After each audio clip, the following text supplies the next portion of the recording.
Você sabia que estamos na Semana Mundial do Aleitamento Materno? Semana Mundial. E quando tem esse tipo de mobilização, é porque o assunto é sério e merece atenção. E é sobre isso que a gente vai conversar com a doutora Kelly, pediatra. Olá. Tudo bem, boneca? Tudo bom, Regina? É a Semana Mundial.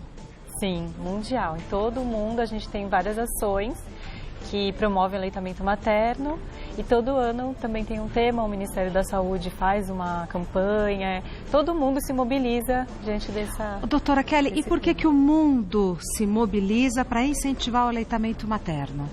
Bom, o aleitamento materno é super importante para a mãe, para o bebê, tem inúmeros benefícios, previne contra doenças, além de ser um momento muito gostoso, prazeroso e um momento de amor entre mãe e bebê, né? De vínculo. Sem dúvida nenhuma. A única coisa que eu tenho saudades na vida é de quando eu amamentava minha filha. Engraçado, né?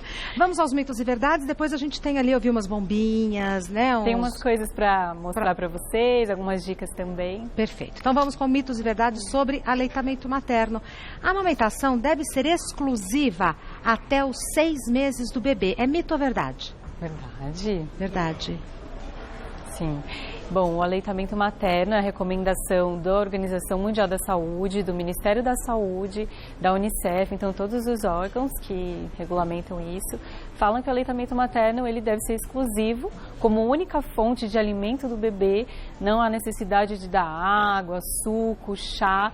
Se o bebê mama peito, é só peito e ele não precisa de mais nada. Vai estar bem nutrido, bem alimentado. Bem nutrido. Tá. É mito ou verdade que o bebê deve mamar a cada 2 ou 3 horas? Não, isso, na verdade, é um mito, porque o que a gente tem que orientar a mãe é fazer a livre demanda. O que significa livre demanda?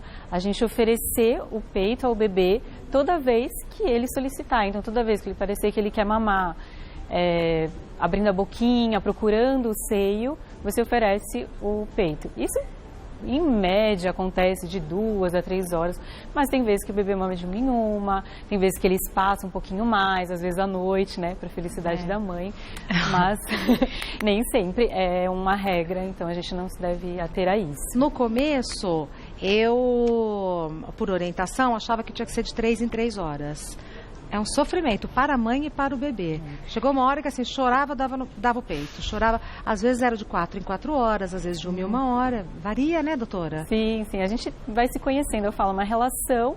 A gente vai conhecendo o bebê, vai aprendendo a dar de mamar, o bebê vai aprendendo a amamentar. Então, vai conhecendo. É mito ou verdade que mamadeira e chupeta interferem no aleitamento? Sim, é verdade. Qualquer tipo de bico, né, principalmente bico artificial, então mamadeira, chupeta, pode prejudicar a amamentação, porque a sucção do bebê, a sucção que o bebê faz no peito é diferente da sucção que faz na mamadeira ou na chupeta. E isso pode causar o que a gente chama de confusão de bicos. O bebê não sabe ou confunde a forma como tem que sugar o seio materno e acaba desmamando muitas vezes, ou ele acaba preferindo o fluxo da mamadeira, por exemplo, que é um pouco maior ou diferente do peito da mãe, e aí você pode dar um problema depois. Por isso que evitar. A chupeta também? Também. Chupeta, eu não sabia, doutora Kelly.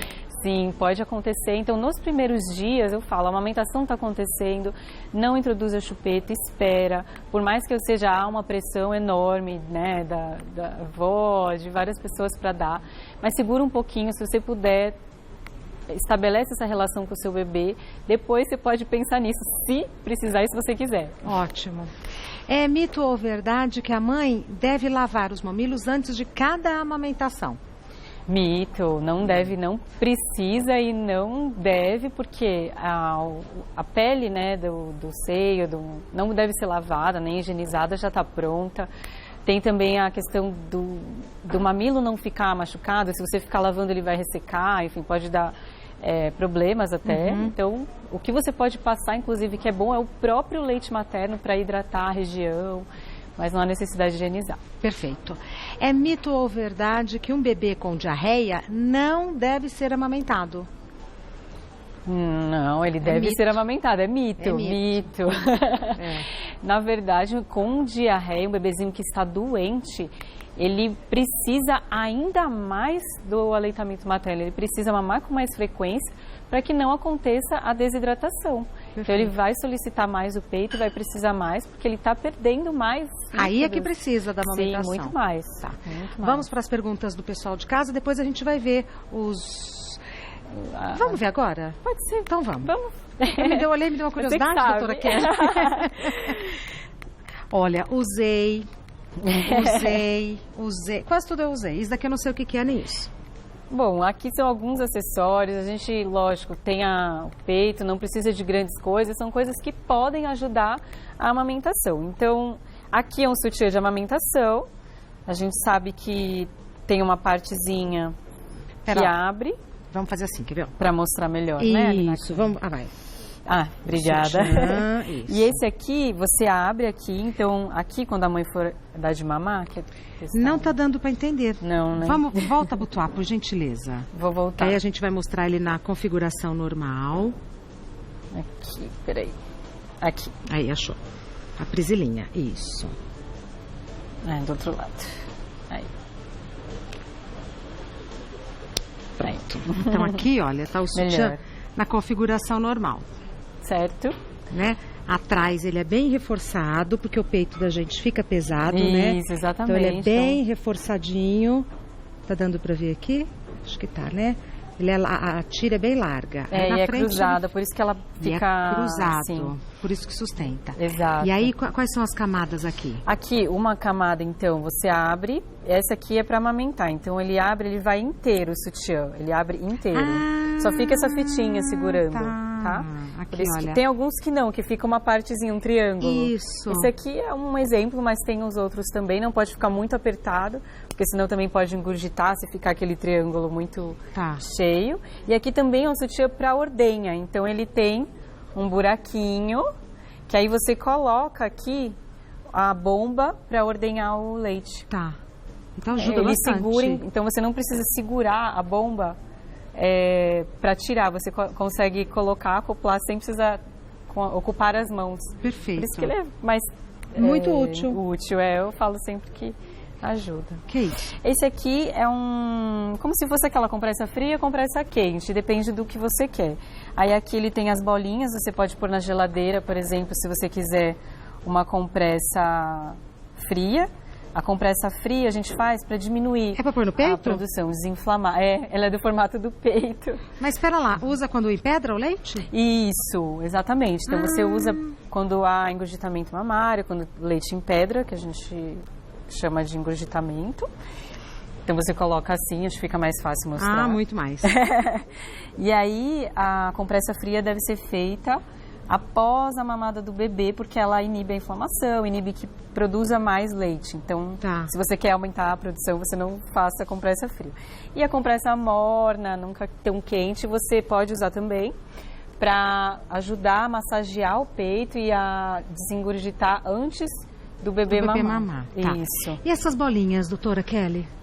Essas bolinhas são muito interessantes. Aqui mostra o tamanho do estômago do bebê no primeiro dia de vida. Vou mostrar assim para vocês entenderem como é pequenininho. Meu Deus, menor que uma bolinha de gude. A gente compara aqui com o tamanho de uma cereja. É bem pequenininho, de 5 a 7 ml. Primeiro dia. Primeiro dia. Então, assim, mamadas frequentes e tempos, né? O bebê não vai mamar muito tempo e vai mamar de forma frequente. Tá. Aqui é no terceiro dia, ele já cresce um pouquinho mais. Triplicou de tamanho. Ele é do tamanho de uma noz, mais ou menos, né? Já cresce bastante. Então aqui é onde acontece exatamente, em média, a descida do leite. Não é mais o colostro. Da mãe. Então eu falo que bate certinho, né? A hora que o leite desce, o estômago aumenta, tá tudo certo. Às vezes pode atrasar um pouquinho a descida do leite e ter um pouquinho mais de dificuldade, mas em média é isso.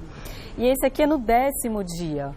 No 10º dia, você tem do tamanho de uma bola de ping-pong, 60 a 80 ml. Então a diferença dos tamanhos está aqui visível. Aqui. Olha, muito primeiro dia, né? terceiro dia, 10º dia.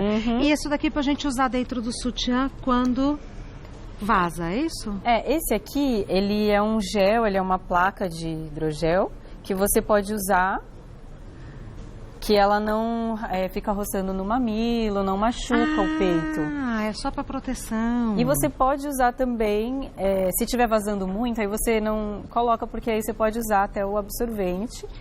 Mas se não, você coloca esse aqui. Às vezes o mamilo está machucado, fissurado. A gente sabe muito bem nos primeiros dias como é difícil. Esse absorvente é bom quando a gente sai, né? Precisa sair por algum motivo, põe um absorvente.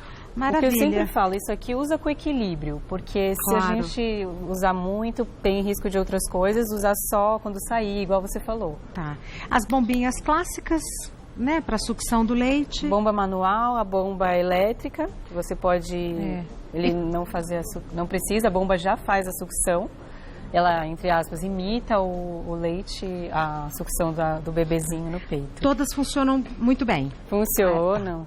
É bom comprar, né, uma marca que você já tenha conhecido, tudo, mas procurar uma marca que seja mais bem estabelecida, se possível. Tá. E sempre orientação do Banco de Leite Humano também, que eles têm uma orientação muito adequada para as mães que amamentam. Tá. Vamos para as perguntas. A primeira da Thalita. Após a mamada, sempre o bebê deve arrotar? Quanto tempo esperar antes de colocá-lo para dormir? Bom, essa coisa de sempre, sempre ou nunca é muito relativo na amamentação. Então, o bebezinho, ele precisa ser colocado para arrotar. Você deve colocá-lo na posição vertical, para que o conteúdo gástrico, o conteúdo do leite, ele aconteça o esvaziamento e o bebezinho consiga ficar bem. Se tem ar no estômago, vai subir, esse arzinho ele vai conseguir arrotar. Mas não é obrigatório que ele arrote. A gente coloca ele na posição, mas não necessariamente isso vai acontecer. E o tempo, se um bebezinho não tem doença do refluxo, não tem nenhum problema digestivo, ele está bem, 5 a 10 minutinhos é o suficiente. Tá. Mais uma pergunta da Dalva. Minha netinha, de 3 semanas, recém-nascida. Minha netinha de 3 semanas está resmungando ao mamar. Isso é normal ou ela pode estar com alguma dorzinha? É muito interessante essa pergunta, porque os bebês fazem barulhinhos durante a mamada. Eles podem fazer e isso ser completamente normal. Agora, se for uma expressão de dor, o bebezinho solta o peito e se joga para trás, joga o pescoço para trás, chora. Isso, assim, deve ter um cuidado maior, uma atenção maior. Mas caso não haja, normal. Tá tudo certo, tudo certo. Mais uma pergunta da Karen. Ouvi falar que pegar sol nos seios ajuda a evitar rachaduras nos mamilos.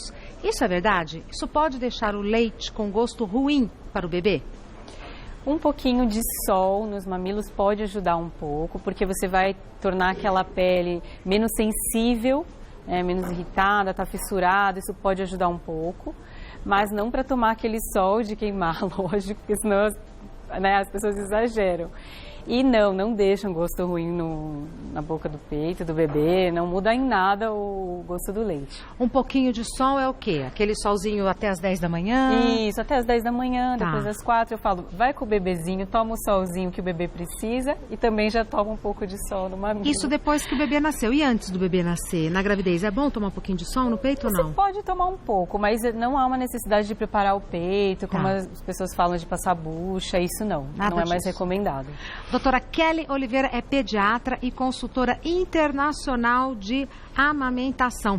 O site dela é pediatriadescomplicada.com.br, pediatriadescomplicada.com.br. O Instagram, Pediatria Descomplicada, e no Facebook, Pediatria Descomplicada. O nome já diz a que viemos, né? Para descomplicar. Muito obrigada, viu? Boa tarde. Obrigada, e até a próxima. Até. Muito obrigada.